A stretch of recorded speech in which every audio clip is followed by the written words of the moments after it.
Hello, friends. Welcome back to Pod Maverick. This is Kirk Henderson, joined, I would normally say as always, but for the first time in a little bit, Josh Bowe. We're editors at Mavs Moneyball. How you doing, Josh? I'm doing the best that I can from a new secrete location. Secrete, that's not the word I use. But I haven't talked into a microphone for a few weeks, but yeah, I'm here. I've got a new webcam. I don't know if it looks better. You laughed when I first hopped on, so I'm assuming it looks. Huh? Yes. Okay. Well, the summary of what has transpired in the last few weeks is there's not a summary. Josh is in between different locations, and by the time the season kicks off, everything will be sorted out. We will be back to normal, and Josh will have light on his face at some point during podcast. But tonight, we decided to sacrifice video quality for content of a podcast because we just haven't talked in a little while. I have filled the space with some friends.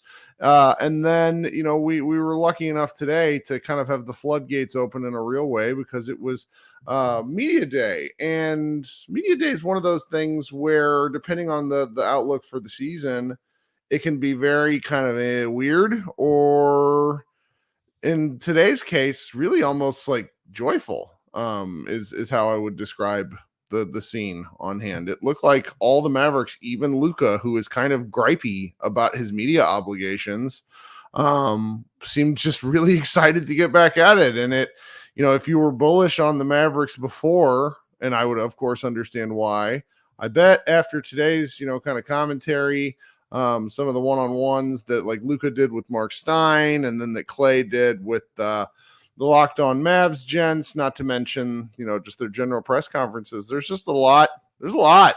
And I'm excited.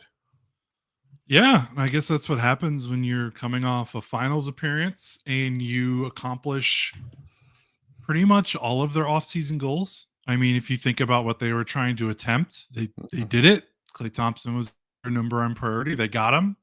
They knew if they wanted to get Klay, they'd probably have to sacrifice Derek Jones Jr., and they got his replacement, Najee Marshall. They turned Josh Green and Tim Hardaway Jr. into Quentin Grimes, basically his replace. Like, kind of did it. I mean, they got everything they wanted, if you think about it. So that combined with the finals appearance, everyone's healthy. Yeah, I can understand why they were in a good mood. Luka was cracking jokes during his appearance, which is weird because I mean he is always professional about media stuff, but he doesn't like it. Like does, like that's him. There's a lot of NBA guys that are like this. He's not, but he seemed just genuinely kind of excited to be back in things. He looked great. And there's a lot of stuff that I think we could kind of hop into, and I think that I think the best bet is really just to dive right in, and then as other things come up, maybe from the last few weeks. But honestly, that's the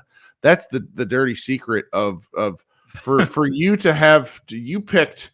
There is no ideal time to go MIA when you run any when you do make stuff like Josh and I do, but like there's been nothing to talk about, like really nothing. So I know I really picked my family crisis at an extremely fortunate time for them. Oh yeah. Well, I mean, it's like right before, and that's what, Josh and I say this, we try not to harp on it too much, but it's like we do this kind of in addition to everything else in our lives. And of course, we're not alone in that. Everybody else that does this, that doesn't do it as their main job is doing it in addition.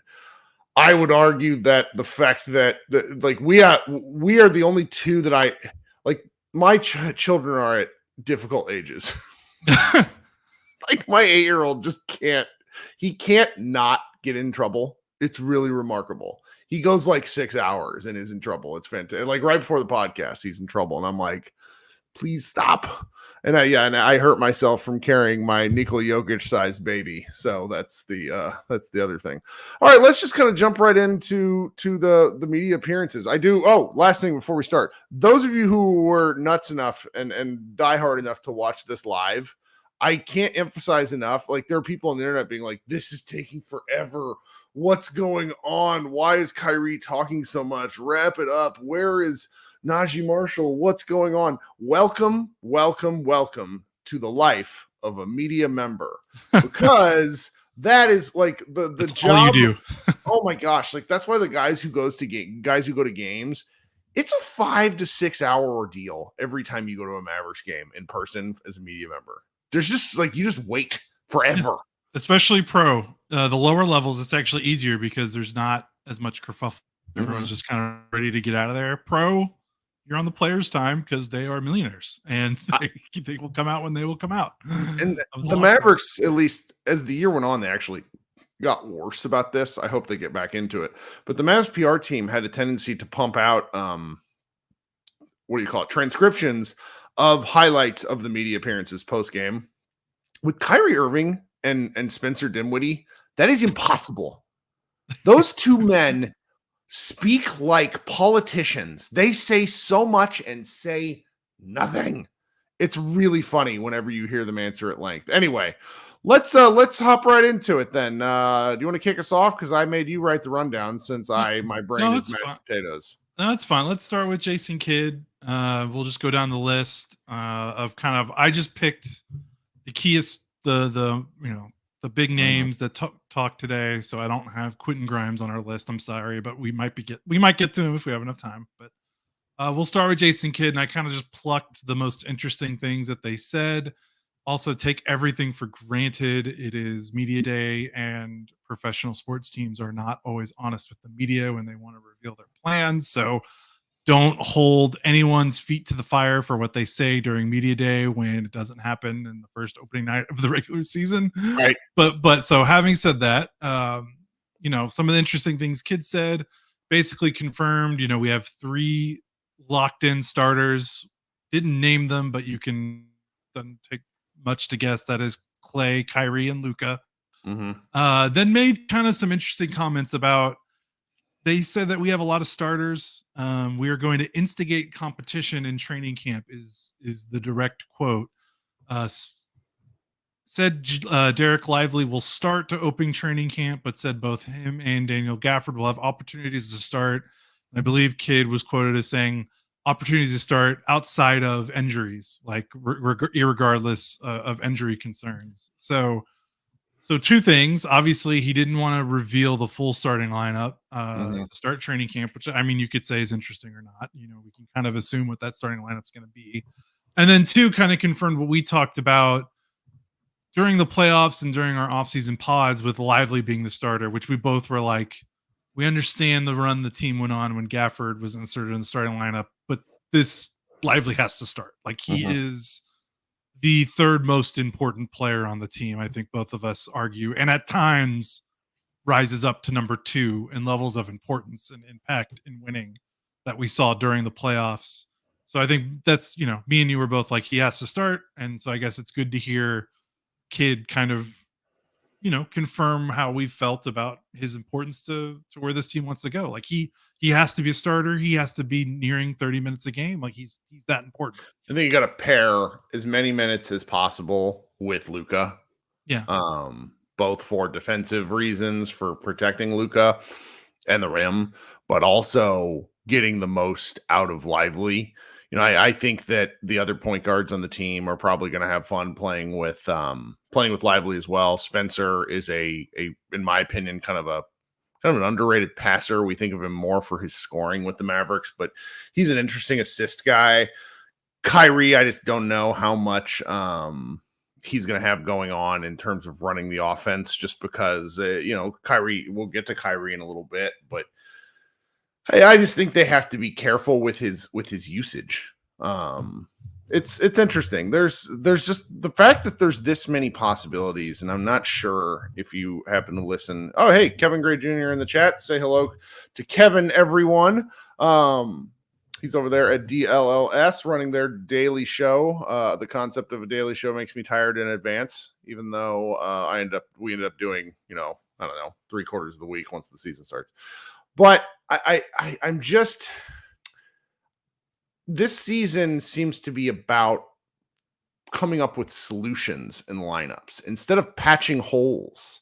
Like the Mavericks have so many different ways to attack problems. They're not the way I see the line, like everything on paper, is they're going to be able to attack problems with different options as opposed to having to hide shit. And that's incredible to me. Like that hasn't happened for me. Obviously the 2011 championship team, but really, like, my brain goes back to like the 2004 Dallas Mavericks, like the team that should have made the Western Conference Finals. So it's really fun to have this much optionality. Someone was asking me, who do I think was going to play in different roles, and it's like, really, when you go through the lineup, they just have so many different types of guys, and that's really fun.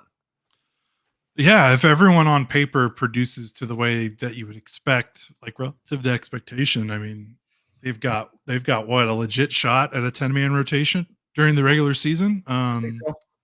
Yeah, and that, if everyone stays healthy and there's no unexpected slumps, it's pretty crazy. And I think, not to jump ahead, but PJ Washington, they asked what one word to describe the team, and he said versatile. And I think, on the money with what you're saying is, like, you think about Najee Marshall and Quentin Grimes as backups, and they could probably be close to starting, maybe not on a playoff team, but there's definitely some other teams in the league that they could be starters on. Absolutely. And like, go ahead.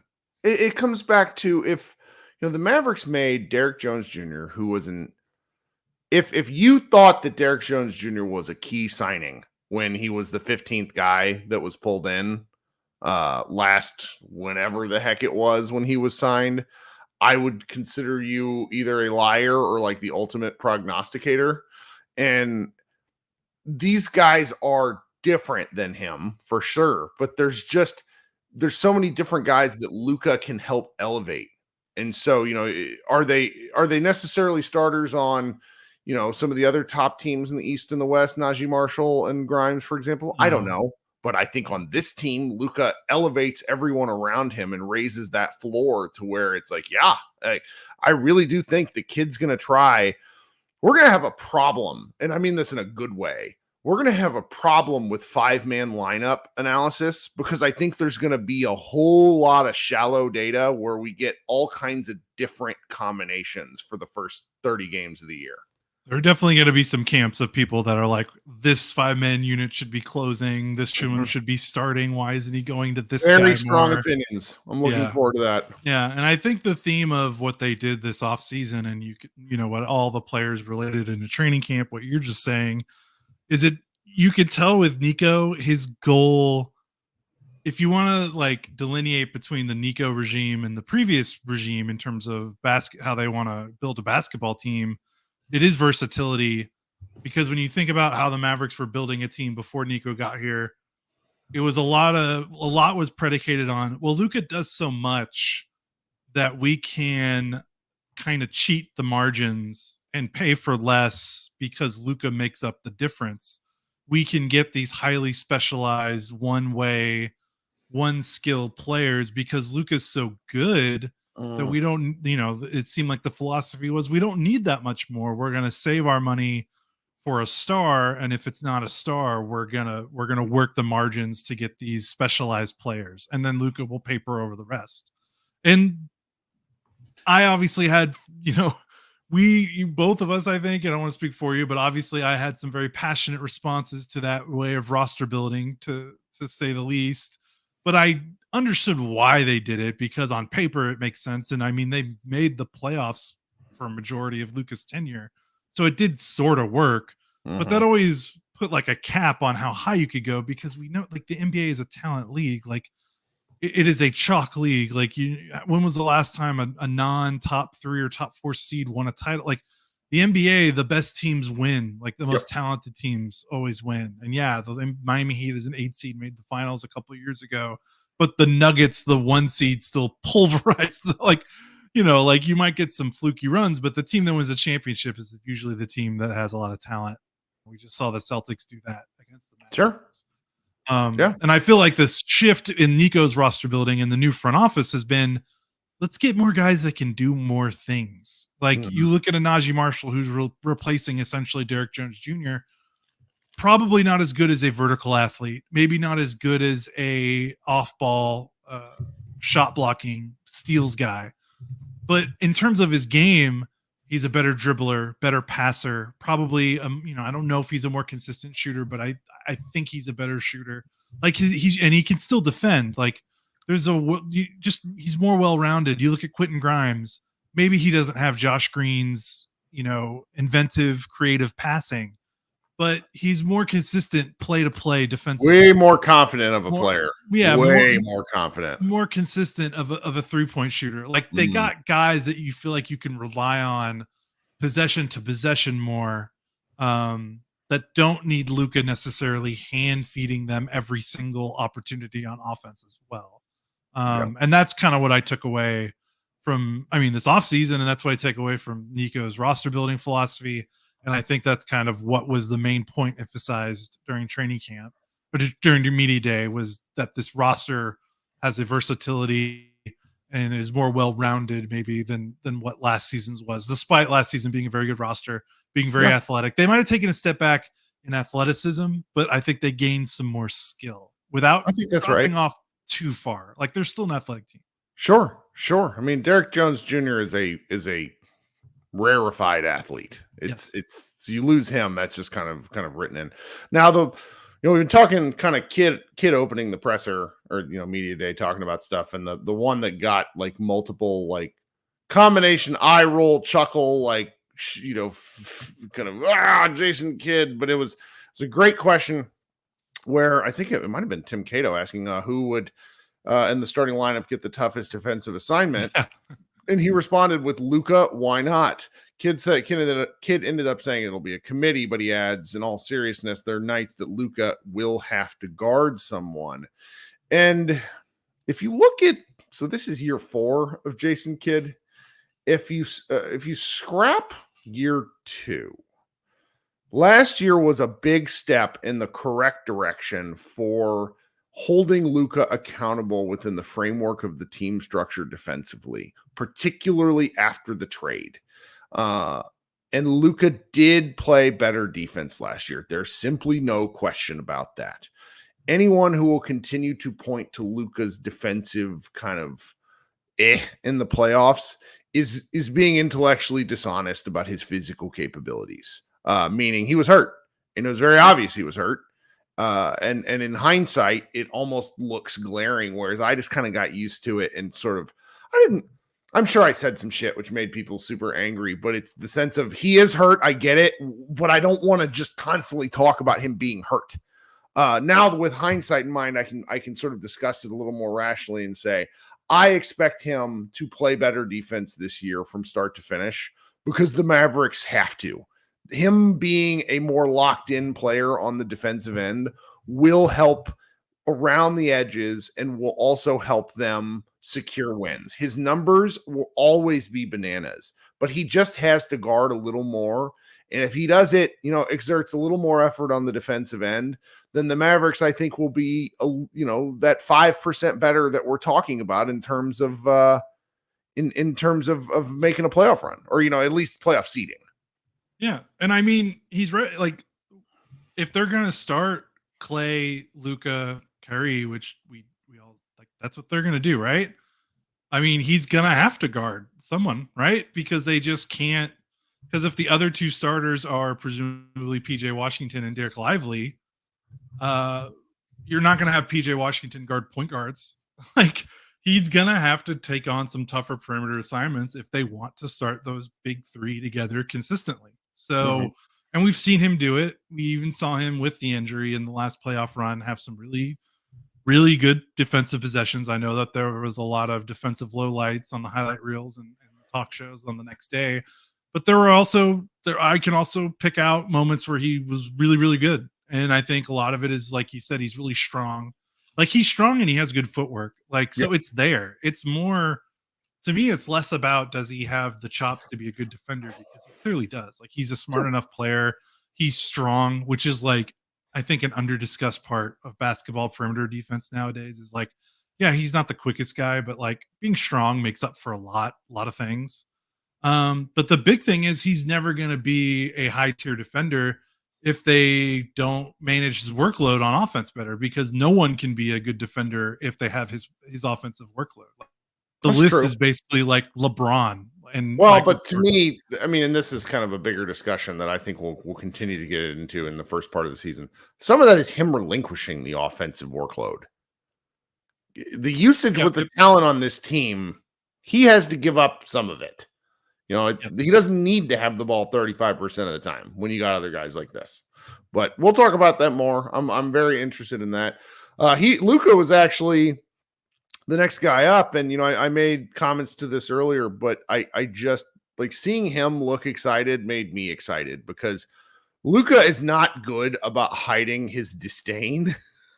And there are just points in the season when he's over it. I want to say it was our man Panda Hank. Gosh, what's the word that Luka uses? Like Luka can only answer. I got to go find this because this really made me laugh. This is just great podcasting.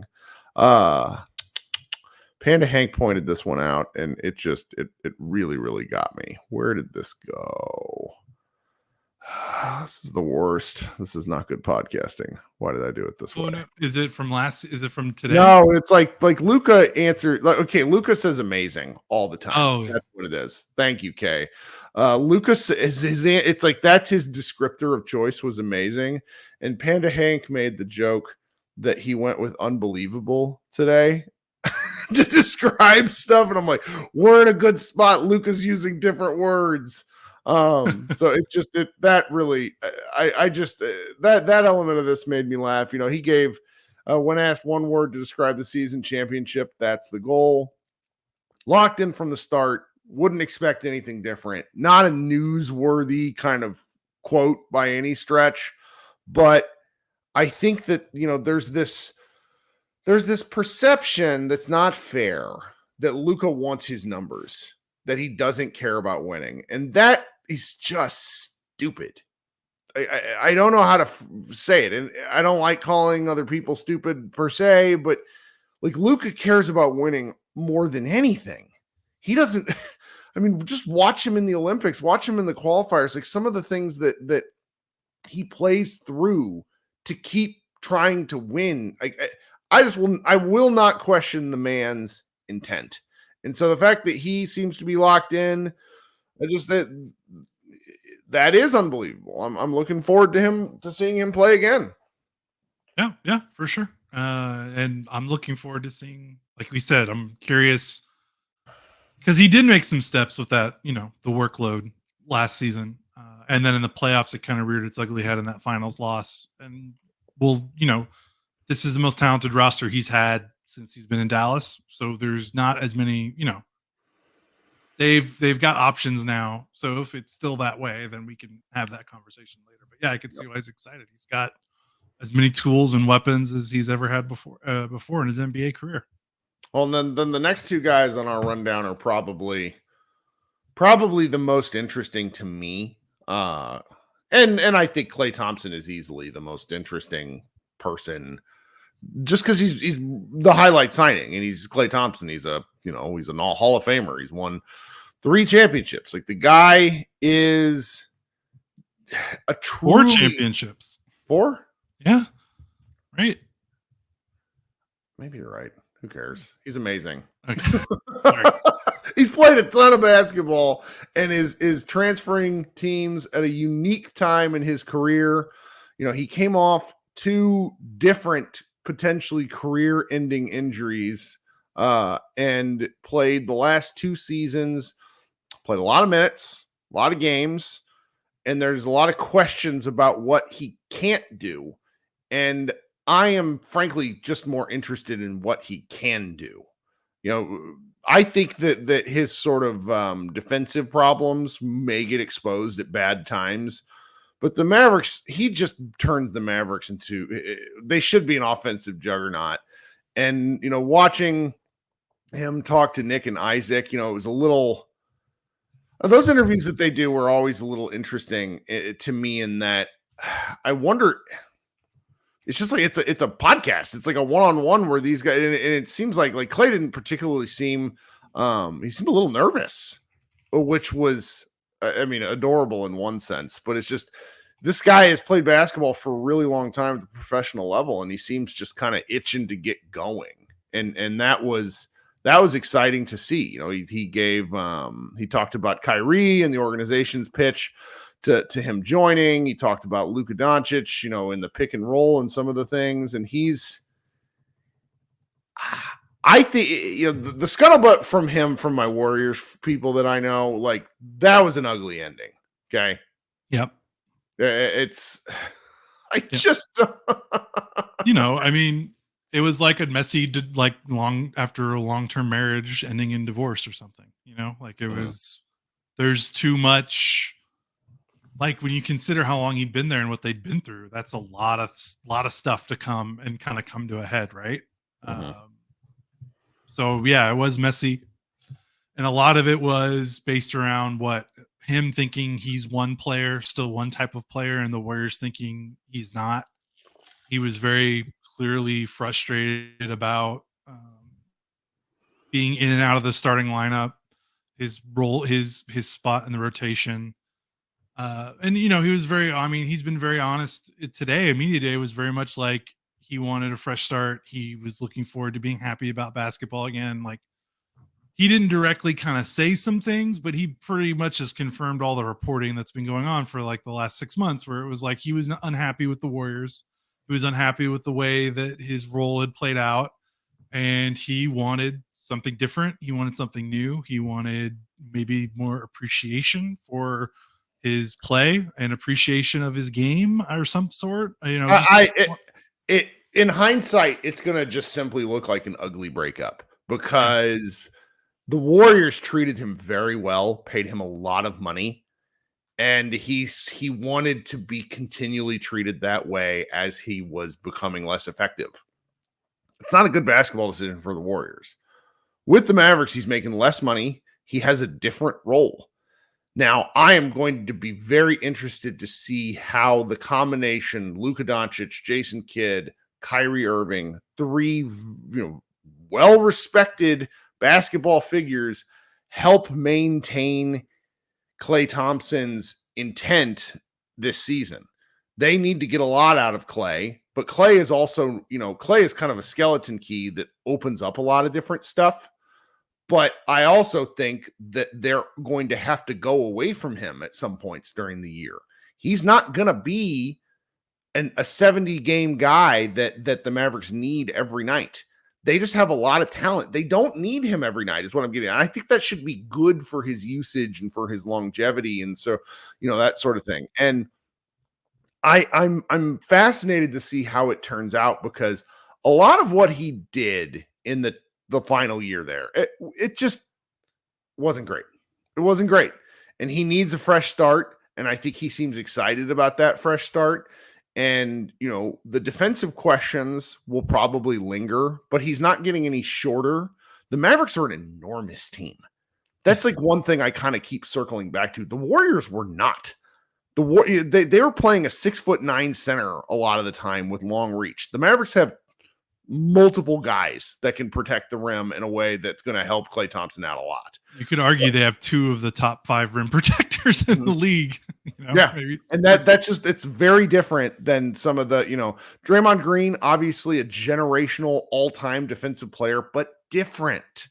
It's just, it's very like, this is going to be very unique, but on both ends of the ball, because Klay talks about it himself, about how he's going to have to, adjust to these guys. But that said, I think, I mentioned this earlier with Luka needing to scale back his usage.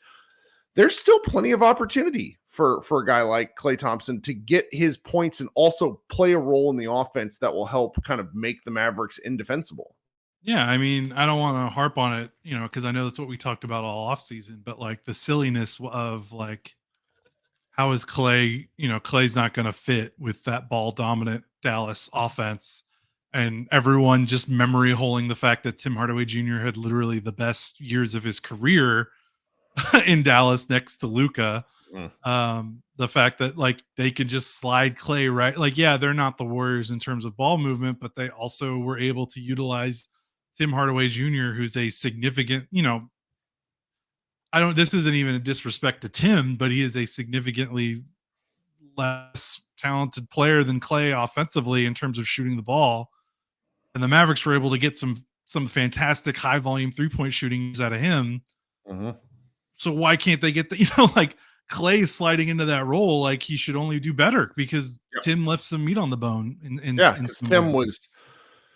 Tim is one of those Mavericks I'm going to look back with fondly. I mean, I'm really delighted about the fact that we don't have to discuss that his father went on multiple podcasts talking about how he should have played in the finals. Glad we don't have to talk about Tim anymore. I'm going to miss Tim, but Tim had his ups and downs, and Klay is simply a better player. Yeah. And he does all the things Tim did, but just does them better. He's a better shooter. He's a better off-ball mover. He's better mid-range shooter.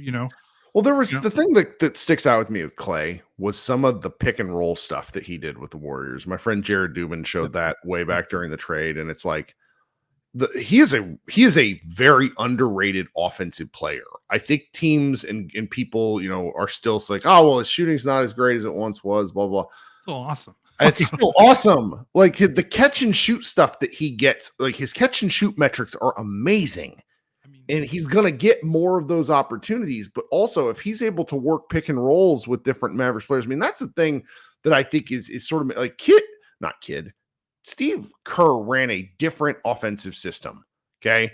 Obviously it's more predicated on off-ball movement and that sort of thing, but I'm looking forward to seeing what Klay can do in some of these more, these 2 and 3 man sets that the Mavericks run that the Warriors seem to do some of, but not a ton. So it's just the offensive possibilities for Klay are I'm really looking forward to it.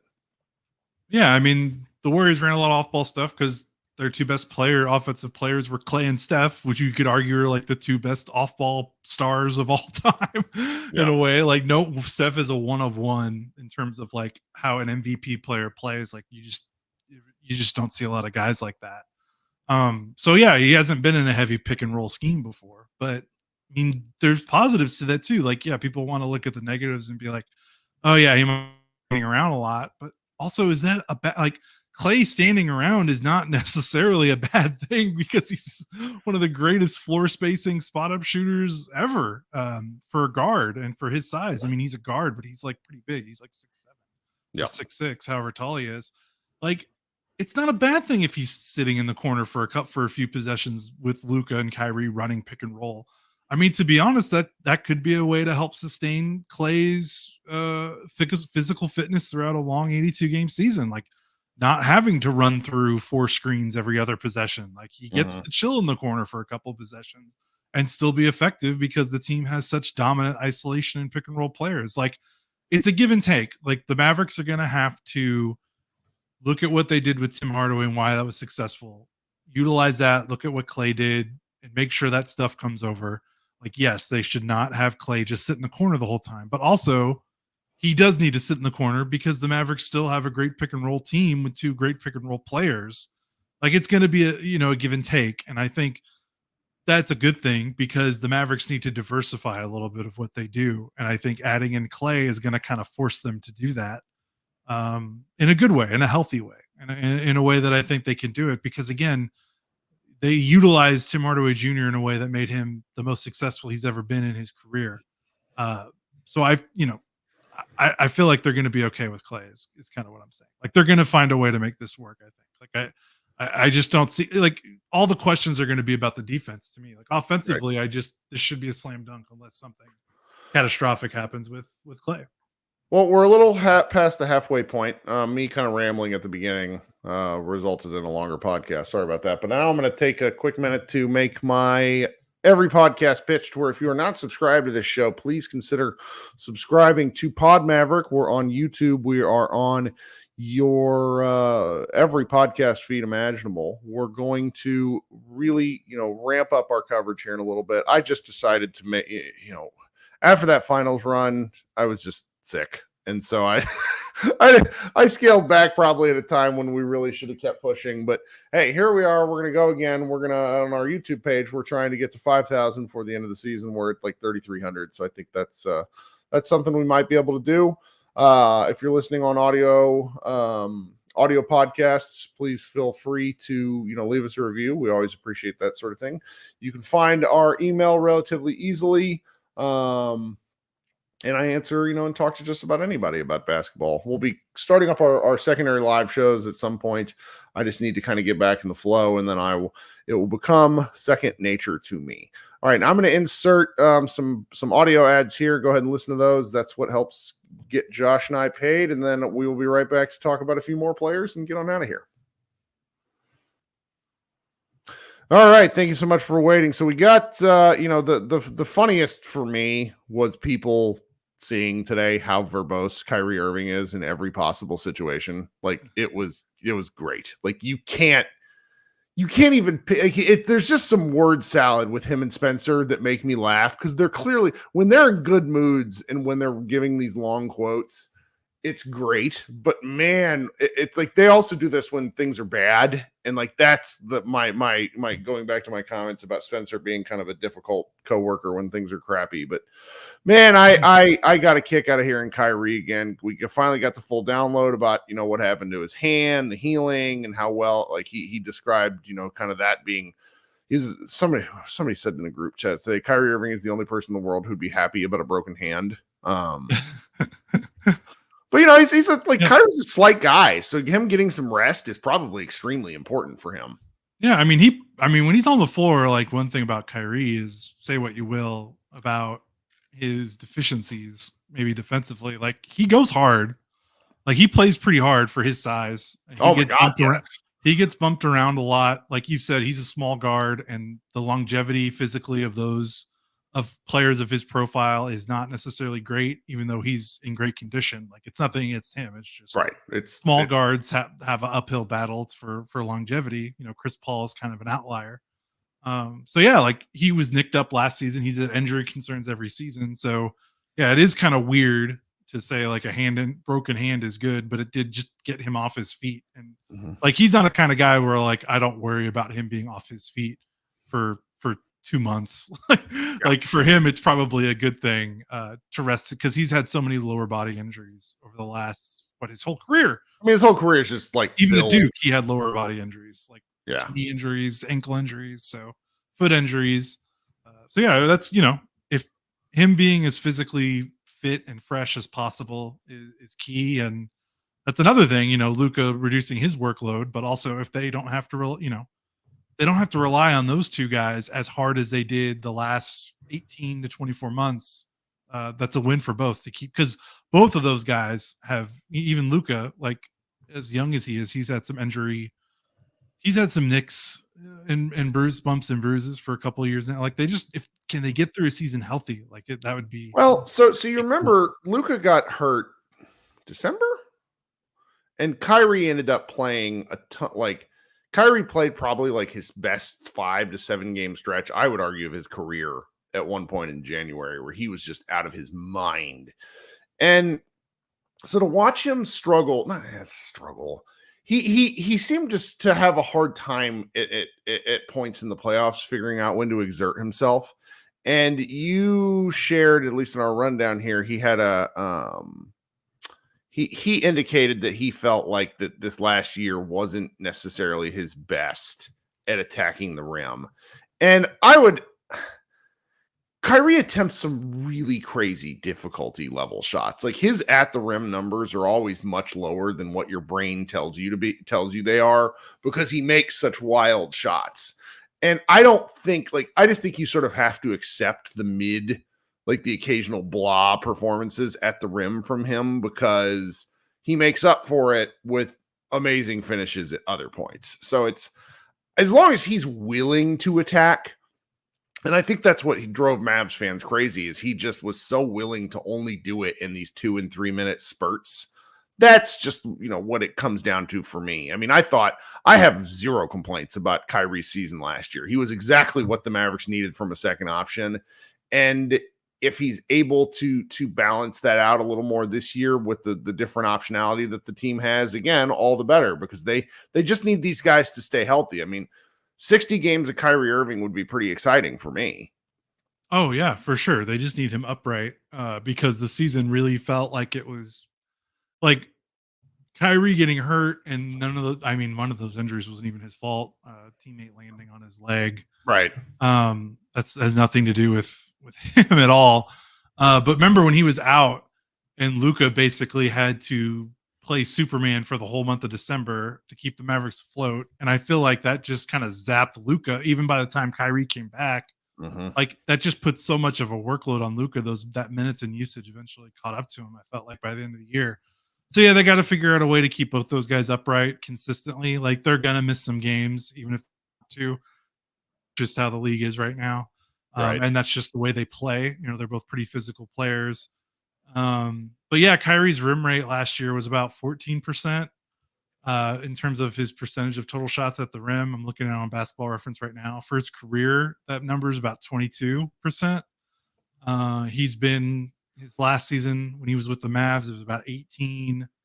His last full season in Brooklyn was about 19. But the rim rate doesn't bother me. It's the percentage finishing. Like he's not, the rim rate with this Mavericks team it doesn't bother me if it's low, because he's trading that off likely with some amazing 3-point shots. I mean, there was at one point during the playoffs last year where his effective field goal percentage was like in transition was like 96%, because he was hitting like above 40% from three and then finishing at the rim at other opportunities. So like how many rim shots he takes is not, I just think he's sort of overstating a challenge where it's like, oh, well, if he's a little better at this, the Mavericks go from being, I don't know what offense they were last year, to being a top 5 offense, something like that.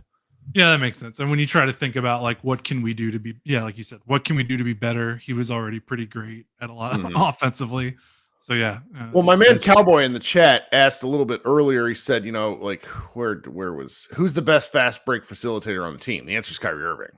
I mean, Luka is an incredible fast break player. That's like he's probably the best at it, but Kyrie's the one more willing to do it, if that makes sense. Yes, I think so. I think I'd agree with that. Well, who we got next? Boy, I think we got to talk about Derek Lively, because I think if Mavericks fans weren't in love with this guy before, I missed all of this part. I had like a 2-hour staff meeting, so this is all like I didn't see any of this. It's nothing surprising. It's just more of him, being significantly more mature than a 20-year-old should ever have to be. Significantly more mature than I ever was as a 20-year-old. That's for damn sure. So obviously questions came up about how he's doing because, as most know, his mother tragically passed away right before the regular season ended. And he's been pretty open and honest about facing those questions and talking about it. And he was again today. Quote, "My mother was the main reason I was playing basketball for many years. So now it's about finding a new reason." Said his summer was filled with grief, as it was something, obviously he did come back after he took, a few weeks away from the team. He was hurt. And then the Mavericks never said, like, he hurt his knee, I think, or his ankle. And the Mavericks said it wasn't that serious and he was out. And his absence, I think we noticed, he was like, why is he out? Because he seems to be okay on the sidelines. Like he's jumping around celebrating. And it was, then came out that his mother had passed away. And it was pretty clear he was dealing with that. And the Mavericks were letting him, stay away from playing in games. So that's, we've all dealt. I'm assuming most people, we have dealt with loss. And that stuff doesn't go away after a month or two. It lingers. So he was being pretty open about that. That was a pretty harrowing quote. Like, that was his mom being the reason he played basketball. Now he's got to find a new reason. But yeah, I just can't imagine what he's dealing with right now. So he was pretty open about that. Talked about his summer. He talked about owning the paint, learning what works for him, playing off 2 feet versus it. It's about focusing on the details. And really with this guy, like if he's, with him, like the sky's the limit. Like you could tell me any type of scenario and I would believe he could reach it. And with the work that he put in from the time he was drafted to opening night, like, excuse me, like we saw that improvement from him, because remember opening night started, we weren't even sure if this guy could set a screen properly. And within the first week, he was already rim running like he had been in the league for like 5 years. So the way he's able to pick things up so fast, I'm just curious. I'm excited to see what, like, okay, what does another offseason look for him if one offseason did so much for him? Like, just curious to see how much he keeps improving. Well, and beyond the fact that he's in the perfect role paired with Luka, I also think that this is a really perfect team for his both game development, but also him sort of growing up. I can't imagine. He had such a good rookie year. He could rest on his laurels, and I don't think anybody would really complain. But he seems to want to get better. And then the group of guys around him are so accomplished that they can sort of, if it were ever to be a thing, which I don't think it's not, it doesn't seem like his personality, but it's the right kind of guys to keep him grounded. And that's very, very interesting to me. Just, it's one of those things that I wouldn't normally consider, but it's like he gave a little. There was a podcast he was on. Oh God, he was on. What's his name? The Maverick end of bench guy that I couldn't stand from. Theo. Yeah, he was on Theo Penson's podcast and basically said some stuff about Rudy that I really wish he wouldn't. And then I'm looking at it and I'm like, okay, well, he also didn't miss a shot against the Timberwolves. So I guess I understand why he's talking this talk. But I just when he gives quotes like he does today, he knows how to answer questions confidently. And he just seems to be just incredibly grounded in a way that I have a hard time like wrapping my brain around just as a 40-year-old, because I'm not that level of grounded. It's too good to be true in a way. Yeah, that's a great way to phrase it. I'm waiting for the other shoe to drop, but he's a real deal, man. It's amazing. You don't find a lot of players picked he was technically 12th overall, but the Mavericks, traded their 10th pick. Like anyone picked that high, basically in the lottery, you don't find a lot of those guys that from day one are like, yeah, I'm a role player. Like I'm ready to do role player things. Yep. Like guys taken in those ranges where the best player, like they've always been like the best player on their basketball team. Like in junior high, high school, AAU, yep, college, like that level.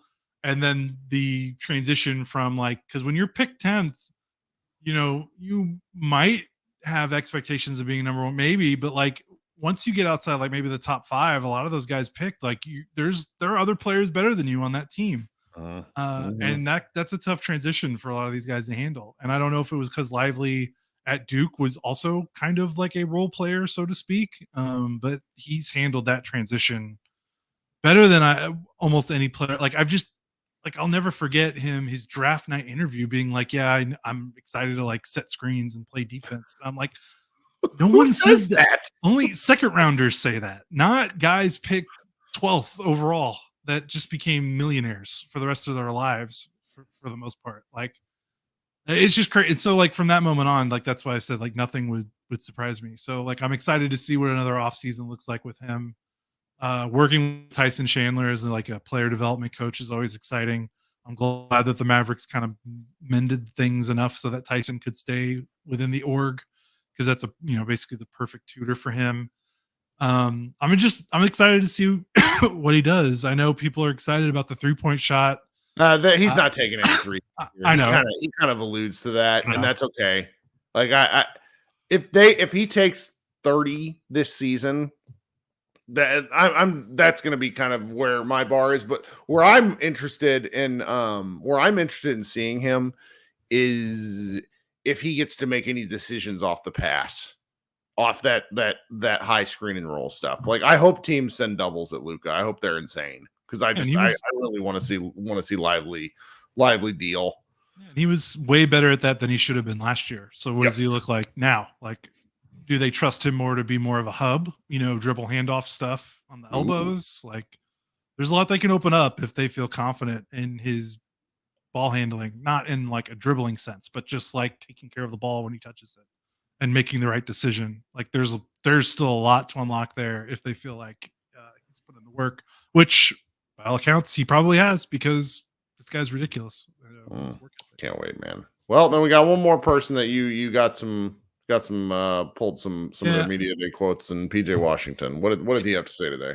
Yeah, so we already talked about one, which was I thought was kind of the theme of media day. That's why I included it when they said one word to describe the team, and he said versatile. Sky's the limit for the team. We're taking it one day at a time was his quote. We kind of already touched on that. The other thing I wanted to mention, which this isn't this isn't like unique to what he said. Like, all media day across the league is just guys saying that they want to do more and they worked all summer on their game and they want to expand things. But he did say he's focused on making plays at all three levels of the court, including bringing the ball up, setting plays up offensively. And the reason why I bring it up with him, even though that's kind of a cliche media day answer for a lot of guys, is that we were kind of wondering what happened to his game when he got to Dallas offensively. Excuse me, because when he was in Charlotte, his first 2 years, he was first 2.5, maybe first 3 years, he was a really talented, low-key, good offensive player. He had a good shot. He was above average from three. He had a little bit of a mid-range game, had a little bit of a post game, kind of did a little jack of all trades in Charlotte. Obviously, he had that opportunity because that team stunk, but like he did some things with the ball offensively that his last season in Charlotte and then coming to the Mavericks, like that just sort of went away. Like his 3-point shot has been so down in a way that's like really weird. Like, I don't know why his 3-point shot has fallen off over the last like 12 to 18 months that it has. And he doesn't really, the Mavericks didn't use him a lot of different ways. But of course, like they just traded him. So like he was learning a lot of stuff on the fly. And you would see glimpses. Like, remember we would see in the playoffs, they would kind of post him a little bit on switches. Yep. And that was interesting. Like there's more there, I think, with him. And he could be kind of key. He's the guy where if you're saying who are we willing to give a shot up from, he's the guy. Because you go through the other starters that you've assumed that you've listed. You don't want to give up a free dunk to Lively. You don't want Luka to get a good shot. You don't want Kyrie to get a good shot. You don't want Klay to get a good shot. So that leaves Washington. And so Washington's development is probably the season X factor for me. He made some really bad plays in the finals. We're done. We got to the finals. It happened. But there was a couple of sequences. Like there was a turnover. God, what was it? Game 2, maybe game 3, where it was just like, dude, what are you doing? And so the shots with players like that come and go. I mean, I still think he needs LASIK. Like some of the shots that he misses are true. It's like he has a depth perception issue. I really mean that. But at the same time, he also looks good. Mm-hmm. And he's and like you mentioned, he has a history of offensive versatility. The floater is gorgeous. The handle sucked, but that's something that they don't need him to handle. No, but but you also want him to be able to attack confidently off the dribble, right? Yes, for sure. So if he improved any of these elements by a factor of 5, I don't know, don't want to give it a percentage, but if you assume he spent some time working on weaknesses which were obvious, and he's a guy who's still young and is capable of development, then there's just when I say X factor, I really mean like in terms of he might be the guy who helps determine how far the Mavericks go. Yeah, so I would believe that. I would love to see them. Like the thing with me is just love to utilize his size a bit more. And we saw a little bit, like, remember when he had some post ups off switch, like when teams would like the Thunder put Shai Gilgeous-Alexander on him to try to hide Shai defensively, and PJ took him like right in the post and just kind of boxed him out and turned around and got a couple of layups. Can't remember which game it was, but right, like more stuff like that, and especially like the playoffs put a book on the Mavericks in terms of how to guard them pretty definitively. And it's something that we've been wondering why coaches don't do this more. Like when opposing coaches keep putting 2 on the ball on Luka or Kyrie, and we're like, what are you doing? Like, that's not how you guard this team. You need to guard them one-on-one or switch. And don't don't give these role players open lanes. Well, a counter to that, like if teams are going to switch on Luka, like let's say you run a pick and roll with PJ and Luka, and the team switches because they don't want to give up an open role player, because Luka's so good passing out of a double. Well, that means theoretically a smaller player is guarding PJ.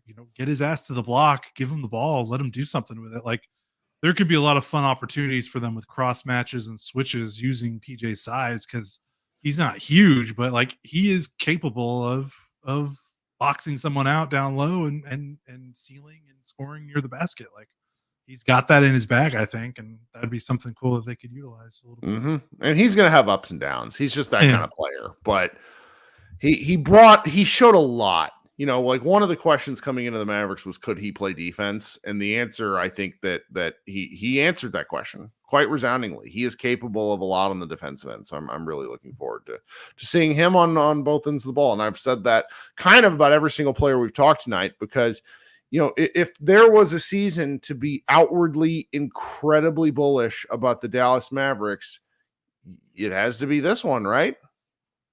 Yeah, absolutely. This is this is the most talented team since 2011. I mean, we were really excited about the 2019-20 team, but we didn't have incredibly lofty expectations because we didn't know how certain things were going to work. And then the Mavericks started the season 16-5. They just, Luka looked like an MVP candidate in his second year. And in terms of this is easily by a margin the most excited I have been for a Mavericks team, because every other season we have had, there's the COVID year. Like there's just so many odd things that have happened. That the Jason Kidd's first year, we kind of remember it with rose-colored glasses, but they played garbage basketball for 55 games. Like they started the season with 2 Dorian Finney-Smith post-ups, only for Kidd to find a Dwight Powell-based defensive scheme, and then they hustled to the playoffs and just sort of outworked everyone. This team, if they're able to really bring some of the intensity that they brought over the last 20 games to the first 60 games of the year, I mean, the 55 wins is really up there for me. I'm really bullish on this team, and not only am I bullish because I believe in the talent, I also think it's what they need. Just because they've made the finals and the conference finals as a lower seed doesn't necessarily mean that's something that they should strive. Like just because you can do it doesn't mean you should. Like they need to give themselves an easier path in the playoffs, in the 2025 playoffs. Yeah, absolutely. And I think the thing you mentioned earlier is it feels like this roster had, like what they'd been doing in a lot of previous Luka years is like, okay, we got to get through these like minutes with these guys that should not be on the floor for a team that has aspirations of contending, like the Frank Ntilikina minutes and the Theo Penson minutes and the JaVale McGee minutes. And like they had these stretches of games where it's like, okay, we got to make do with this 2-way guy, or we got to make do with this undrafted guy, or we gotta hold down the fort with this guy. And like you look at like the top 8, 9, 10 guys on this roster, and you're like, these are NBA players. Like this isn't stuff that we need to scheme around to just make do. Like this is like, oh wow, Quentin Grimes is your 9th man, maybe. Like that's pretty awesome. Amazing. Yeah, like this guy was a top 7 rotation player for an Eastern Conference playoff team like not that long ago. Like that was playing big minutes back then. Like it's just the depth all the way through in terms of guys that can play positive NBA minutes just feels like it's higher than it's ever been at any other point since Luka's been here. And with that, I think we should close out kind of our Media Day podcast. I don't know what is in store for us the next couple of weeks, because, over at Mavs Moneyball, we've really started. While Josh has been away, I have been absolutely belligerently berating our writing staff to get stuff up. And they've answered the call. We got a lot of things scheduled the next. If you haven't been to the site in a couple of weeks, we started putting up like real stuff, not just like aggregations and like the occasional, oh, this is what somebody said, let's react to it. We have a whole weeks of previews, player previews up. We're going to have more stuff coming up tomorrow. I don't know if Isaac Appelt, who went to Media Day today, is going to write anything. Hope he does. But we're just really going to start having things out there. So visit Mavs Moneyball. And, normally how I use this time of the year for Josh and I is to flex our muscles a little bit and get used to putting stuff out there. But depending on Josh's availability, we'll see how it goes. I mean, I personally wouldn't mind if you and I were able to meet a little later this week just to kind of go through the player previews of the specific guys we've already written on. But I'm up in the air. We will get back in our groove. You're not lacking for Mavs content out there. But we have to sort of balance the season. If we're expecting to go to June again, Josh and I sort of have to, we can't burn ourselves. Like, you and I both have jobs where our fourth quarters are exceptionally difficult, and neither one of us wants to like be burned out by the Mavericks in December. Do you know what I mean? So I don't know what we'll do, but we'll do something, right? Yeah, we'll do something. We always figure it out. I'm just going to go ahead and say this. I am desperately trying to get my buddy, I mean, he's not my buddy, but I've known him for 10 years, Jason Concepcion, to come on. And he said he would. He actually said, I will. So I'm hopeful that is a thing that would happen next week. I don't know if he actually will be able to follow through on that with all his obligations, but he's somebody that's been on my podcast bucket list for a very long time, just because he's such a, like, the things he is interested in are the things I'm interested in. This also gives me one last opportunity, since we're just over an hour now, to ask a question which I know the answer to.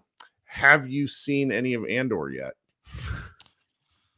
Man, what are you talking? What do you think I've been doing? Like, I've not been on like a vacation the last. I know you can't do it. I know. Well, I will ask you this though, because you do make movies a priority. Have you seen any movies lately? Oh, okay. Have I seen movies? I saw the Beetlejuice sequel. Oh, which was fun. It was a great time.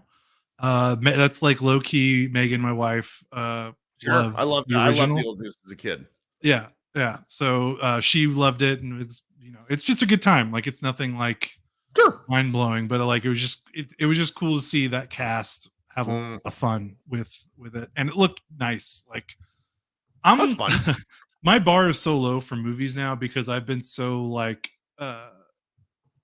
turned off by like just how visually movies look nowadays, especially like blockbusters, like just CGI stuff.